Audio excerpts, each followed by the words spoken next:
they were like, hey, you can't keep making changes. So we said, okay. So we were like, fine. That's fine. But in hindsight, I think we're glad we killed texture. Yeah. Next book. Absolutely, yeah. Yeah. Hell yeah. It would have been too much. Cool. We ready? You ready? Are we ready? Yeah. Start with introductions. Yeah. Akoua, you want to start? I'm gonna copy whatever you say. All right. My name is Renald and I live in Bedside from Massachusetts. And I met Jared 5 years ago. Just about. The bodega that used to be on the other corner turned into a furniture store owned by two people of color that I was very surprised by. And then I bought a chair that day. And now we have a book. Dang. Did you go to the bodega when it was a bodega? I didn't actually go to the bodega, no. But I did go to Nam Nam, which is next to it, which is a Vietnamese. I was about to say, what's Nam Nam? Nam Nam is a Vietnamese restaurant that was the landlord. Still is the landlord. Oh, it's still. Mm-hmm. But yeah. We caught a lot of crosswind from Nom Nom. Yeah. A lot of people were like, "What's this?" Like And they on came the way in. to Nom Nom, just like like our friend Faisal, just like a lot of crumbs getting spilled on furniture. Crumbs. I met Faisal then. Faisal? And then we had our first conversation at Nam Nam. I feel like That's great. I feel like I know a Faisal. I think I've introduced Revive the his Cool? work at least. Not sure. Yeah, the family that owns Nom Nom, that building, they had that first location. That's the second location we looked at. Yeah. The other one's on like Bushwick Ave, across the street from the projects. Yeah. And they have this one also. Yeah. So the only reason we're here is because they were like, we have this one in some place called Ridgewood, Queens. And at the time, like, it was a wrestling gym. The walls were orange. Wow. This was a wrestling gym. Wow. This was? Yeah. Wow. Called House of Glory. If you look at the front on it, like if you look at it really hard, like you can still, you can see it. Like it's just, they just painted black over it, but it's still like I can see that. House of Glory. That's cool. That's crazy. Akoua. Yes. How are you? I'm good. I have to intro. Yeah. I'm Akoua Smith. What else did you say? I'm so bad at the introing. Where are you from? I'm from Alabama, live in Atlanta. Yeah. I met you. I didn't meet you. I saw your book first. I like your portfolio. I didn't see the experience of Black design. I saw your portfolio. And then I saw the book after. Yep. And I didn't realize you'd done both. I didn't know that the portfolio and the book were the same person. Yeah. Then I realized you made the book, Experience of Black Design. And then I accepted the interview at Cash App after I found out you worked there. Yeah. And then Renald was on my panel. Oh, the sound. Yeah, sorry. You good? Then Renald was on my panel, which was super lucky. And then in that interview, you were like, do you want to start a studio? And I was like, yeah. First conversation I ever had. Yeah, I'd do that. Yeah. And then we decided to start making books together. Yeah. And this is the first book. How long have you been thinking of starting studios? Oh, that's a good question. That's a great question. So when I was in college, I went to school for design, but then I assumed my track was going to be the typical like junior designer, senior designer, art director, run my own studio. But I got my first job at a studio, and then I realized that's a lot of work, and I'm not sure I want to do all that. Yeah. I'd rather try something else and do something a little bit more like. It just seemed really stressful. Yeah. Like from the people that I was, under, and ultimately we still had it was a humbling experience for sure, but just as like a very small fish in a very small pond was kind of like, oh shit, like I don't know if I even want to have this much stress and I'm making only this much, like Yeah. that's kind of not as interesting to me. But then as I went into like full-time corporate in-house stuff, I realized like I like this, it's cool, as well, but there is some aspect of it that's not really fulfilling in the same way as that. And so then I realized later, oh shit, I actually do know a little bit more of what I'm doing than I am giving myself credit for. And so I didn't really think about restarting this idea of running a studio until we met. And then I was like, oh cool, wait, I don't have to do it by myself. Like, yeah. So once I found a partner, I decided, yeah, I could do it again. What were you looking for? I imagine you have to see. Yeah. What were you looking for? Oh man, I think it was like two things. Firstly, I'm interested in bookmaking, Yeah. and so I needed somebody that could go there with me, that would understand that my passion is books, not necessarily branding or posters or apparel. I can do those things, but I want to make books. And so I love that we're very aligned on publishing, and bookmaking is our passion, but like design is what supports and fuels that.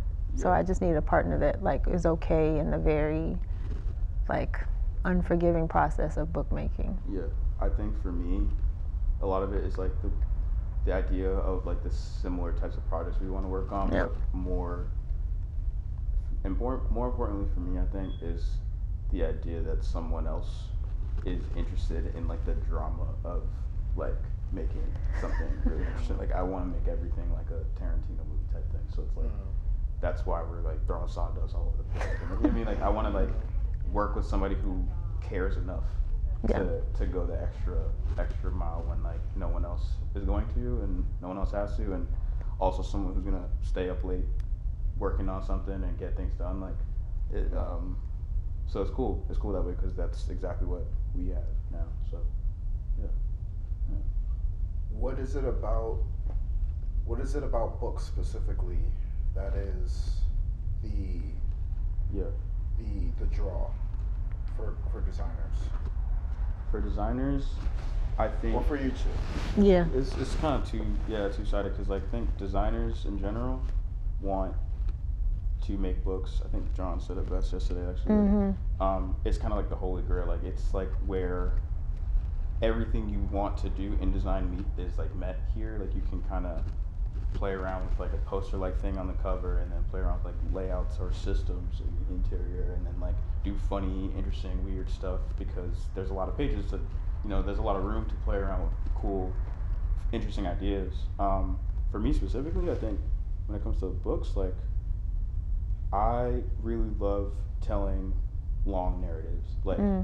Like I prefer watching movies over like short shows. Like I love all types of like storytelling, but I think like my preference would be like a long movie. You know what I mean? And so I think books feel like long movies to me, like long, like Paul Thomas Anderson type. And I think that there's a lot of room to play around in the details that no one's gonna pick up on until someone does pick up on, and that I get a lot of joy out of people picking up on these small things that I like hidden in the book that was just for me really, but I agree. It makes me feel connected to other people, I think. It's decision making. Like I think designers like when they can make a lot of decisions. Like, and the more decisions you make, or the more grasp you have on those decisions, to have like a cohesive thing by the end of it, I think that's what makes it like really hard. That like your decisions can get away from you, and then all of a sudden they feel fragmented, not speaking to each other anymore, and it's like, okay, well, it doesn't feel like a finished, considered object because the decisions are all over the place now. Personally, I am obsessed with narratives and like who's telling or who's in control of your narrative. And I think for like Black and brown people, that comes through a lot. Like, are you making these design decisions, and does that person look like you that's also making that decision for you? And I think that can come through in design pretty viscerally. Like, who's picking your typeface? Who's picking the color? And like, do they have the same point of view as you? And should they be making those decisions alongside you if they don't really understand what you're trying to say in the first place? And so I think me and Renald talk about that a lot. Like, our language is design, and it comes through in our identity a lot. And like, we can add that layer when we're talking about Black and brown people's stories because we're Black and brown designers. Yeah, and I think like generally speaking, something that we always talk about, especially in the beginning of Parallel. Mind you, Parallel didn't. Parallel starts with this book specifically, you know what I mean? Because like we didn't even have a name until No, we didn't. You know, we didn't have a logo until this was halfway done, and it just was like this was the way that we could get to Parallel. Yep. And so, because we had to put something on the cover. I mean, we had to put something. Have some on publisher mark. Something, you know? So that pressure actually really helped, and I think that, yeah, generally speaking, we talk a lot about like general interest, like what are people generally interested in, what are black people generally interested, what are they, how can we kind of add to the library of things that we're good at and then that we're capable of, that we're interested in. And I think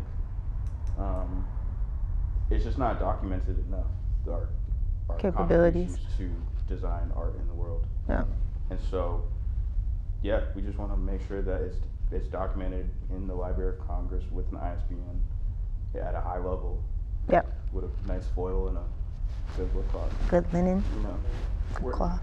Where would you say in this book or in your design language pulls from your heritage or ancestry? Like what is someone who is new to your work not seeing? Yeah. What would you say? Like, just being from the South. I think like Southerners are obsessed with stories anyway, Wow. and I really thought about that aspect of it. love storytelling. So also the speed. Too. Yeah. The conversation speed is. We love it. Is literally drawn out. Yes. So sometimes, even when I'm talking to Renald, like I always got to make everything a metaphor. Like, like everything is like some long, drawn out metaphor. Because when my uncle tells a story, he gonna start you from the very top and walk you on the way back on what he was eating that day, the weather, the conditions, like, and you gonna sit in for about 5 hours with a 40 and hear this crazy story about his day. It probably wasn't even all that, but like that's just like, it's hot. I want a story, and so I like the drama and the mundane.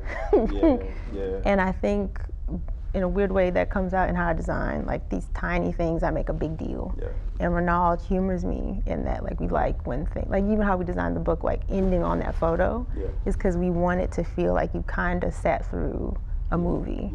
And that comes through from me being from the South. Like I love when silly things are. I grew up in a similar way, but I'm from the North. I'm from Massachusetts, as I mentioned. But like my brother was real similar.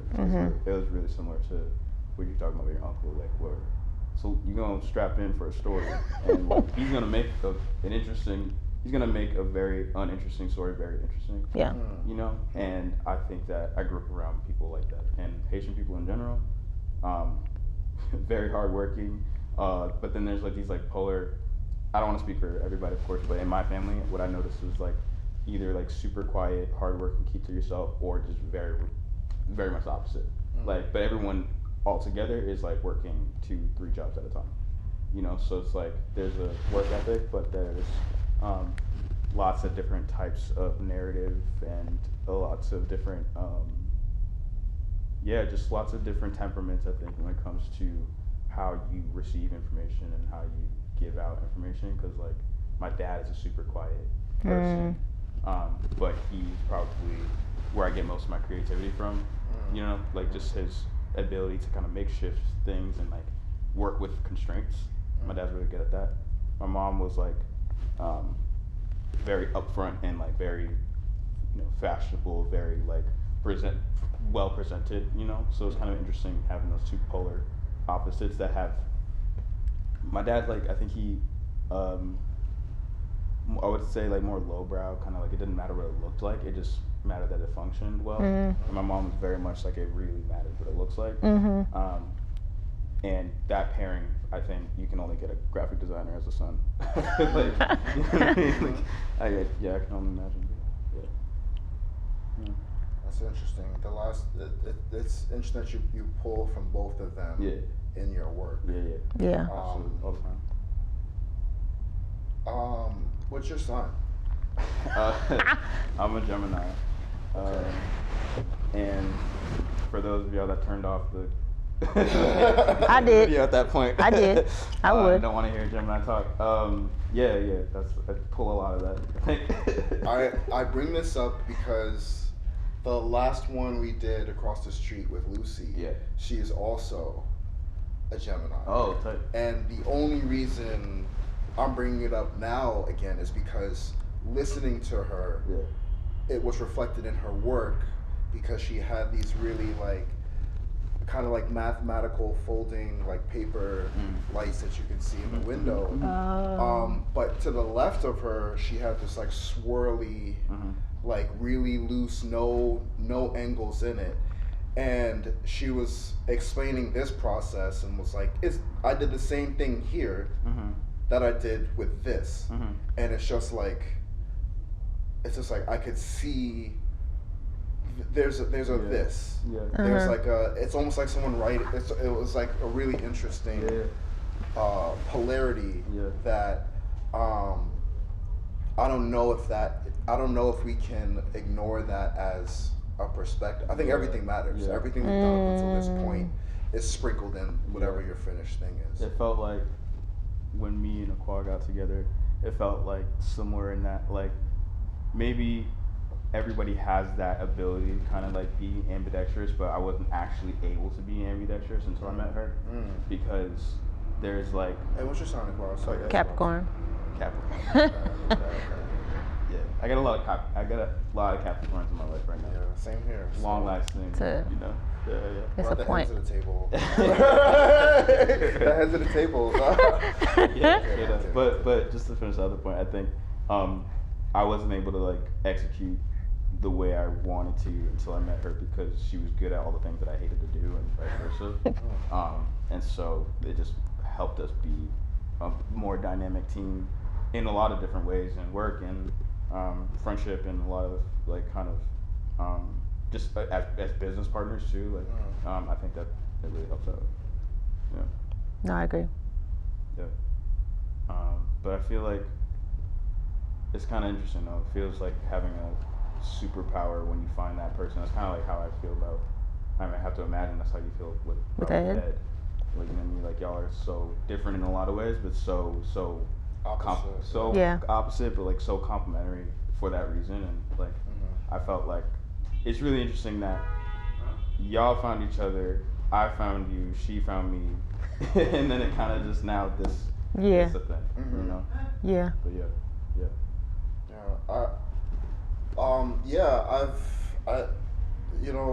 we've always called this space an incubator, and it was never like the store or the shop. Like for shorthand, obviously it's like we're at the shop, we're at this, but like if someone asks what it is, like we always try to like put a flag in that, because this is where things kind of grow and at some point graduate, which is like now we're at an interesting time period, like 5 years. There's graduation happening. There's like this thing that is it's beautiful to see, and how you guys two connected on this. Did you have any disagreements in the making of this book? Yeah, absolutely. Some of my favorite disagreements were in the making of this book. What are some of them? Sorry to. No, that's okay. I'm gonna blow up her spot. She didn't want the yellow chair in the book, and I said I did not want the yellow chair in the book. And I'm like, well, hey, here's the thing: the yellow chair is the only reason why the book and everything we're doing right now exists. So yeah, I'm sorry, it has to go in the book. There's not really any discussion there, but we played around with it long enough, and I think generally speaking, any decision that's made that either of us don't really love or whatever are always proven, right or wrong in the end product, because that trust is there. And so it's like, cool, the end sheet, maybe it would be great with the graphic on it, but like based on the relationship, based on the time we have, based on the money, it actually makes sense if we don't. And it actually ended up being better that we didn't. only because it already exists. You know what I mean? Like it's kind of just it's nice that it exists, and I'm happy that it's here. So it's like that was my favorite. What was yours? The cover pivot. Oh, go on, Jared. What was the thoughts on the yellow chair? What was Explain yourself. I'm curious. Really, it just was. It was when I saw it was pretty pixelated, and I was like, Renald, can it get any bigger? And he was like, nah, you can't get no bigger. It's gonna be pixelated. And I was like, well, just get rid of it. Why does it matter? And then he went white, and was like, you can't get rid of it. And then usually like, not to blow up Renald's spot, but he started. Renald will make things sound completely undoable. Like it can't happen. And this is our dynamic where Renald swears it can't happen. We'll die if we do it. And I'll be like, no, we won't. Just get rid of it. So I oversimplify and Renald overcomplicates. Every time. And so this was one of those moments where I was like, I think you're overcomplicating this, just get rid of this photo. And then he was like, I can't go to Jared and Ed and tell them I've killed this photo because this is the reason why Lichen exists. A whole thing about the photo. I had none of this context, Jared. The photo, yeah. I had no context. I didn't want the chair either. Oh, see? Not the shot, the chair itself. Oh, literally. I Oh, didn't that's want the so chair. funny. I got 4 gray chairs, and my dad was like, you gotta get this one. I'm like, what am I gonna do with one yellow chair? Like, I don't even, I got a set. Why would a set plus one? See? So it's like, we on the same page. See, in a weird way, Capricorns, Yeah, but I think on the other side of that is like, it's the reason why. Yeah. the compromise. Yeah. He made it work. Yeah, we made it work, and I think there's a lot of things that I was very wrong about in making this book. Like, we were looking at it one night, and she was like, "Yeah, you need a lot more bigger moments, like full bleed moments. Like you need to, you need to show the photos more than you actually are showing." And I was like, "Do you know that?" And then I looked at it, and especially when we saw it in print, I was like, I was very wrong about that. I was like, I'm glad she pushed me to do that. You know what I mean? Because like it changes everything. So. Yeah, I'm glad that we had those arguments and those disagreements, but we did. But not all of them are bad. Like the cover, we were playing around with like that darker brown book cloth, and then it was I think it was like 11 o'clock, 12 o'clock at night. I was like, we can't. That's not it. We can't do that. Right. And Renald could have been like, shut up. We're not taking Ed and Jared a pivot when we're about to go into print. But I appreciated you trusting me and my gut that like. That didn't feel right for y'all. And honestly, at that point, I just realized that there's so many things I just kept getting proven wrong about. And I was like, well, I have this feeling, but let me just listen for a second. And honestly, that was probably one of the more important lessons that I had throughout this whole process is that like this book helped me listen like way more than I was ever able to before because there's so many people involved in making this book. It's not just me making a book, it's us as an entire team making a book. Right. And relinquishing control was really, really helpful. Yeah. You know, and I think in general it helped, again, this helped me, this idea of relinquishing control like really helped me understand so much about this. Trying to get in there. But yeah, I'm happy with all the decisions that was made in here. Me too. Yeah. What's something in here that you two both nerd out about that we're never gonna see? Oof. Or we're not gonna see. Yeah. You're like, yo, did you see what we just did there? Yeah. Like you went right past that page. Yeah. I think there's a couple moments for me, but what are you? I caught one. Well, what is it, please Jared? tell us what you think. I caught one. There's Easter eggs in there. Yeah, Easter eggs. There's these numbers leading into I was like, okay, I like that. It's in that. It's actually, is it behind? Yeah, it's behind.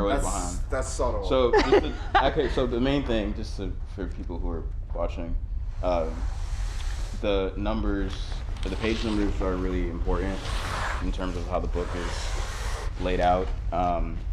So we were thinking basically a lot of metaphors in this book. Mm-hmm. So chock full. The book, our floors are uneven. Just the way we could call it the story so far of Lichen. You know, the idea is that we're tracking and we're, you know, keeping a record of the last 5 years of Lichen, what that involved was a lot of different moves, a lot of different transitions. What every week at Lichen involves is a lot of different moves, a lot of transitions. So the page numbers do the same thing. So at every point in every section, they kind of move to fit it's like a puzzle every single time, because Lichen every Saturday is a very different shop when you walk in. Right. There's very different things you'll never see again. But then there's these moments of chaos and these moments of like really beautiful like set, what feels like a movie set sometimes. We're trying to just adapt to the content with the page numbers, because if you think of the page numbers as floors of a book, then if they're uneven, they should move around. The book's moving. The book's moving all the time. The whole book is transitioning, and the contents are on the back because we, the whole thing. The whole thing is just movement. You're supposed to just move it around. You're not really supposed to. There's no one way to look at it. It moves as you move, which we really like that. That like literally as you move through the book, it's moving with you. Yeah. And that was something that was like the idea of wayfinding, finding you, or like you're finding it. Y'all are finding it together. Yeah. Like that. Like I think that's the Easter egg that we really got caught up on. Like it's tiny, you don't notice it, but like me and Renald notice. Like we know that we're taking geek out this about thing it all the time. Yeah. We make names for it and we make jokes about it that aren't funny. and then we smoke a lot, and then we just make a lot of shit. We do smoke, and then we talk about. And then that becomes a concept. Turns into a transition about Richard Gere's last movie or something. It just goes all over the place, and but there's always a center, because like now there's a shorthand between us that we don't. There's few words that need to be expressed to blue really, cheese. Blue cheese is, there's a lot of different things in here, but that's the strain. Blue cheese is what is blue cheese is like stank. Like and we want everything to have like blue cheese in it, where it's like a funky design detail that we don't mind. Things that look like they're a mistake. Things that look a little stupid. That's like these page numbers are a little stupid. A little stupid. But and the thing is, it's like the idea is you do it enough with enough taste. Yeah. Yeah. Stupid plus taste is like right. Innovation absolutely lives in that little If you can be okay with something being a little dumb, then you'll get to you'll get to it. To me, I think it's really freeing to let yourself be a little dumb. It's very vulnerable. Very vulnerable. Remember when you used to not care what people think? There's like windows where you I don't know that I don't think I always cared about what people think. So I'm only now starting to get into that place where I don't care as much. But that's only because I have getting older. Yeah, I was about to say I have it's just experience. I have more confidence in what I do now, and so I'm like able to be like, you're wrong about that actually. But also, I don't need to tell you that you're wrong, because I'm just gonna go. I gotta use a lot of air. Yeah, that's a lot of air. That's explain. a lot of air. I'm not using all that air. So I think my other favorite moment in the book, honestly, is just again the metaphors. Like I think my favorite one is. I'm always gonna say, I think this moment is really interesting. So there's it's good. You start the 564 section, right, and then you see like an empty shop with like how it began, and then you see this like very pivotal moment where you're talking to Peter Danko in here, and I'm just thinking like the flash forward, fucking crazy, and I think that's just kind of like really interesting. And then outside of that, the other one I really like is this metaphor. I know. Streaming sitting in there. So this is a conversation between Jared and I, and then a book, or excuse me, a chair on a stool, and I don't know. I felt like that's Eric's desk too, by the way. And that's Eric's desk. You know what I mean? Wow. But I think a big moment for me again was like meeting all of y'all, and just kind of now all of my friends are people I met from Lichen. For the most part, most things kind of that have happened to me since I've moved to New York was because of Lichen, and I felt like I finally found like, a community of people that I can really vibe with, and it's just interesting how it all kind of worked out that way. So these moments where I can kind of speak to those things and kind of like keep my own thoughts and feelings about it and put it in here, like it's nice to be able to do that. Yeah. But yeah, bro. I think Corey shot when we first opened too. I got a video when Corey came in. Yeah. Like that same season. It's Dang. What are some of the other names that you got really close to before Parallel? Oh God, yeah, that's a good one. What's your favorite one that we came up with? Talk about Pork Three Ways. Pork Three Ways. That's gonna be the. Yeah. Do you wanna? Yeah. Go ahead. We were high. Yeah, we had. Yeah. Cause I hope.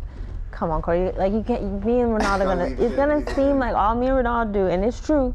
Is get on Google Meet Google Meet. and watch TV. I be watching TV. Yep. And talk about weird, stupid shit. So this time we were in your apartment, Yep. high, looking at books. This is so silly. And there was a certain book that we whipped out, and there was one typeface. Yeah. And this designer had used the typeface in like a bunch of different applications, and I was like, God damn. It's like it's pork 3 ways, or it's like when a restaurant will use carrots 5 ways, and each way it's like, damn, that's a good carrot. Wow. And so it was birthed out of the idea that we want to make books We want like books. a Michelin star restaurant. Yeah. And so our thought was like, this cheeky pork 3 ways sounds crazy, but if you actually look at that dish, it's like an elevated dish. Yeah. But also just doesn't sound that great. Sounds terrible, but it really was that, like, we take a metaphor movement and we wear that shit out, like we wear that metaphor out in our work. Yeah. I think my favorite one was what we almost actually named the studio, which was running analogy. Yeah, we which did name sounds that. maybe nice a little bit at first, but it's just kind of hard to say. And what we realized is that like our whole friendship is just one running analogy. It's just one long metaphor. It's just one long like joke. And we want to make books that way. But then when we landed on Parallel, we realized, oh, that is literally a running analogy, and it kind of works. And we just thought of this idea of like, the logo came from this idea of us talking about what our moms were like when they were younger. Like, what were they like in college? Like, what were they like when they were kind of like running around doing shit? Like, and we realized we were kind of making stuff for them because they did all that. Yeah. Sacrificing just for us to be here. Yeah. Doing exactly what we want to do. Yeah. So we put the logo on the. So we were thinking about this idea like running, and something about that just felt nice, and then we found just a bunch of different track stars, and we were looking at different people. Akoua made this good point of like, we need to have this be a little bit more agnostic. Can we at least base it on women? I was like, yes. And then we found Wilma Rudolph, who is the person that we're modeling the logo off of. She's the first American to get 3 gold medals in the same year. And I forget and she beat polio. And it was like in the, I forget, the 50s or 60s. She's impressive. Very impressive. And so it's just really interesting. So we like redrew her, put a book in her hand. And we were kind of Can I see this? Yeah. It's, That's the logo. No one knows that. No. one know that. That's never gonna come up. It's gonna be like, is that? It's Wilma Rudolph with a book in her hand. That's crazy. We love that. We were just watching a video of her last night, and it was like, dang. Yeah, just Wilma was getting for it. inspiration. It was for inspiration. Yeah. I had no idea. Yeah. That's good. That's great. We overthink everything. But yeah, I think Chocolate rain. yeah, for sure. I'm curious, like, at what point in the process of making this book did you realize like this was gonna be Were you nervous, Jared? a real thing? A real thing, like the book. Like this, oh shit, but this is like really happening. Like we're like gonna have 1,000 of these sitting here somewhere.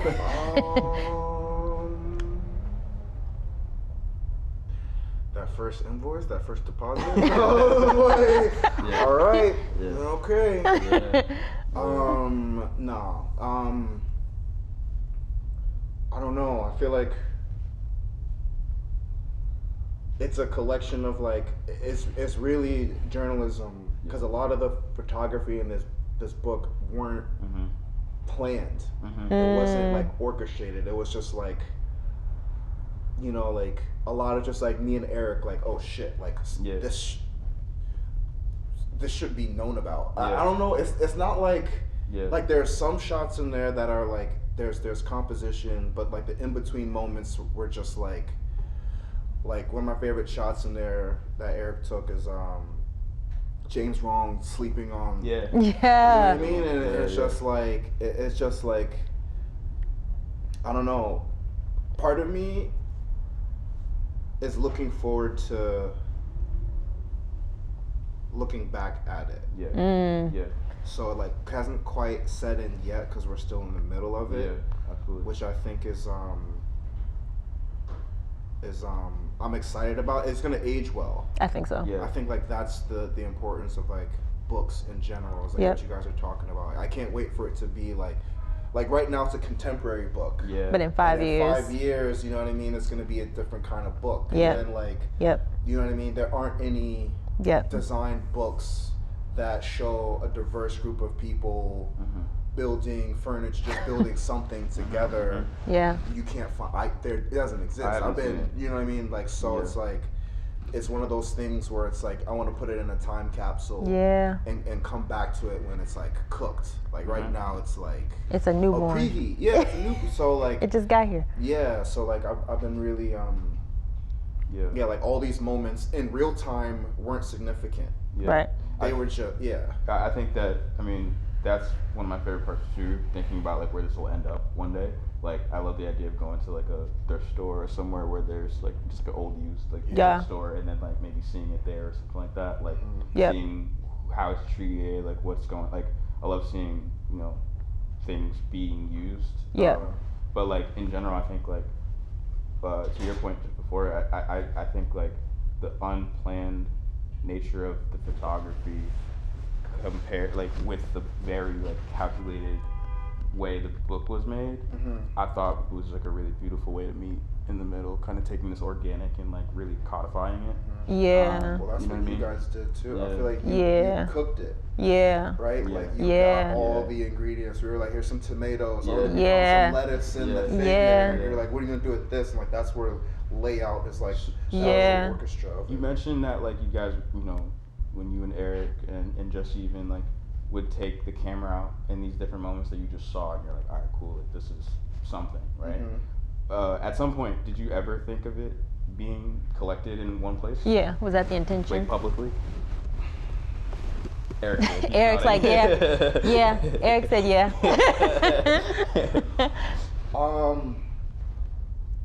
I can't say that I have. Yeah. I can't say that. That's like, crazy. This should be a book one day. Yeah. Talk about running jokes. This whole thing is Yeah. A running joke? We were just really in a storage unit, Yeah. Wow. trapping out. You know what I mean? Yeah. Selling chairs on Craigslist. Yeah. And to some degree, we still are. Yeah. So like the magnitude of it. There's very few moments that I get to be like acknowledging, like Ed's literally pulling up with furniture. Can't make it out. So it's like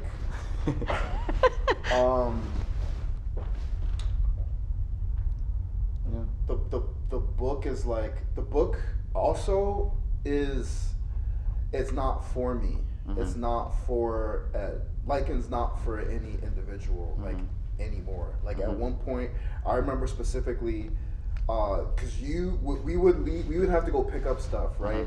And you would work the register every now and then. It would just be like, well, somebody's got to do it. We would leave and be like, yo, can y'all hold it down for a sec? And we come back and everyone's laughing. It's just like, I remember that one moment. It's just like, damn, we don't have to be here all the time. Yeah. Like it's everyone's entity. You know what I mean? So it's like, did you think you were gonna make a book? It's funny because I've always told myself, I think if, like the arrogant part of me says yes, but like if I'm being honest, I don't think I ever considered that anyone would let me. Like I think that I was kind of destined to just be making a bunch of really good books that won't ever get seen, or maybe ideas for books that won't ever get made.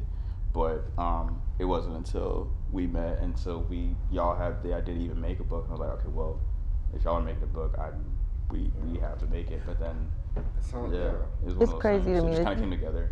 It's crazy to me that y'all didn't think that those photographs were book worthy. Like they are.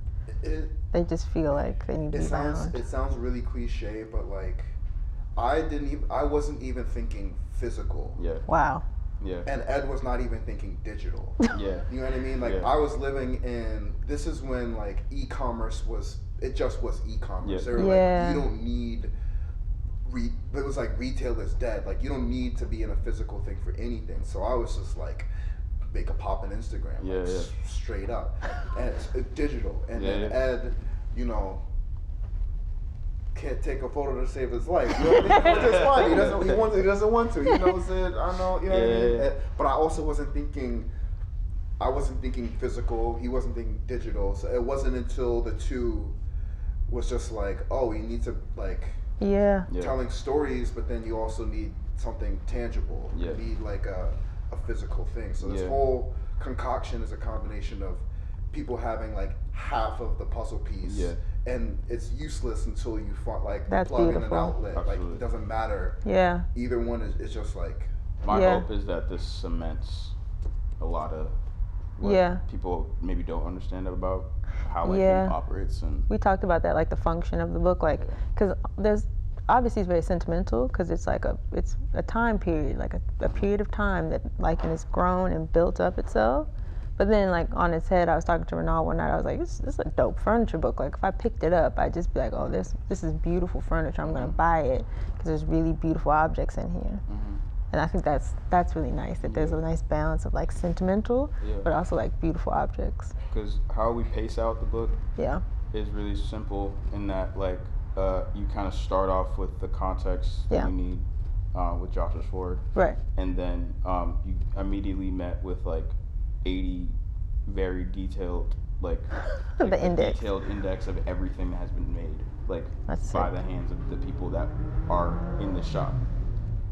And then you run it back and do a version where it's like a little bit more detailed, so you kind of just like, keep, that's like a microscope, you keep zooming in on like the experience. So then you go from the shiny, these are all the beautiful items that have been made, but then now here's all the conditions that they were in while they were being made.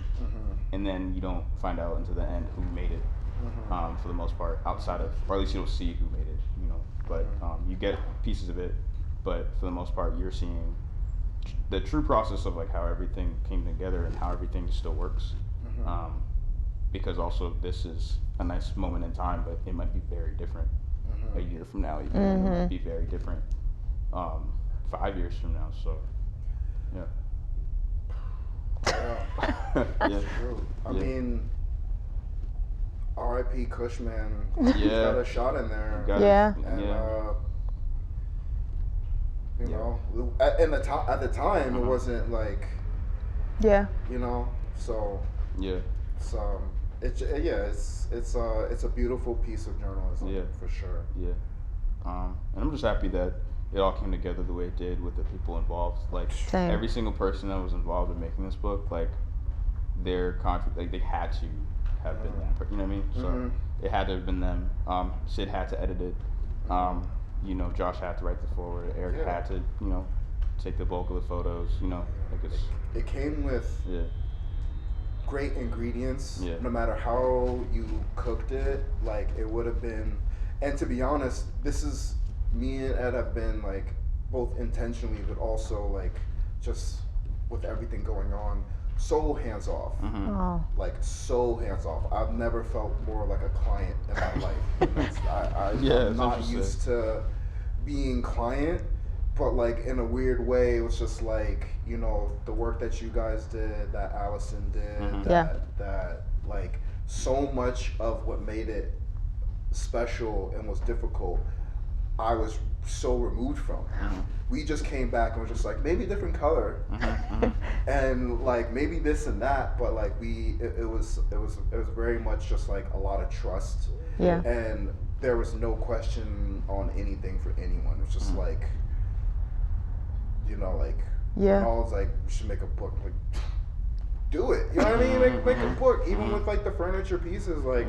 That first table, we just drew it up, and you know, Kenny's like, it's gotta have a cross beam. I'm like, I don't care. Like, you just need to take, like, if you, and that's just like the trust in everyone involved, and like, with like Corey as well. Like, we've been working together for years. And, like, I don't question it. I don't You don't. I don't like who should do this or that. It's Yeah. just like if you just are surrounded in a certain way, like you don't have to Yeah. think that hard. And I think to your point too, with like decision making.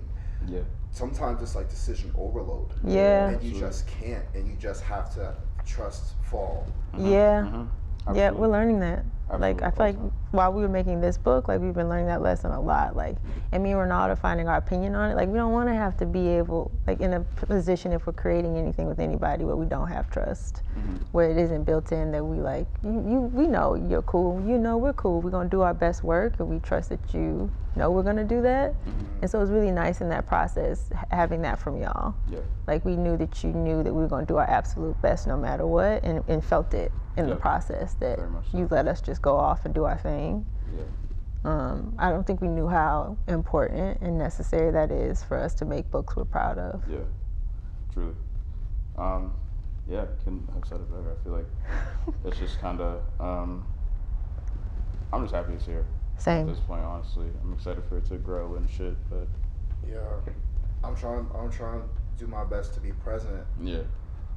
But it begs the question, what's the next book for you guys? Oh, man. We got a meeting on Monday about that. Tuesday. Oh, it's quick. Oh, it's Yeah. already. Oh, Yeah. already. Yeah, we got 2 books. Yeah, next Dang. year. Yeah. Is the other one under NDA? Or can you share at the time, a little bit? for the time being, yeah. I think so. One's like another co-publishing thing that we're really excited about. Yep. And then we're making another one on our own Yep. about Black astronauts. Yep.